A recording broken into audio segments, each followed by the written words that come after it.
So on my previous video, I was talking about how I was going to hook up the generator to run the house and backfeed into the grid so the power company will pay me for electricity. Some generator experts reached out to me and filled me in on some details that I did not know, but this is why it's nice having TikTok.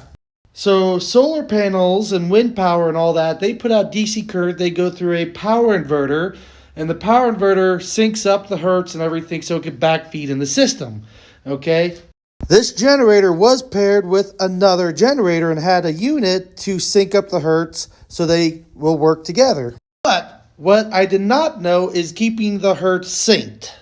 See, when two generators are working together, when you put a load on them, they'll both rev down and rev back up so the hertz will match to each other. But backfeeding the grid with the generator, so when I put a load on this generator, this will rev down and the hertz will come out of sync to the grid.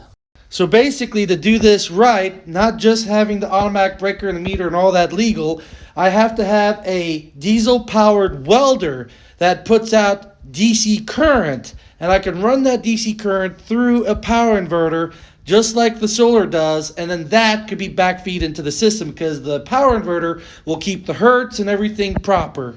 But this is some little details I did not know, but I'm updating everybody right now. So for right now, because I just found out the cost of the units and everything, the automatic breaker and all that, I'm probably just going to just keep the manual disconnect from the pole and run the generator and power just the house and not worry about the extra electricity going back into the grid. Just going to ignore that for right now.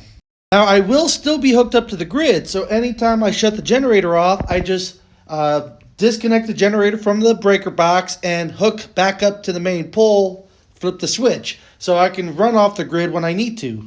That way I can service the generator or do anything like that.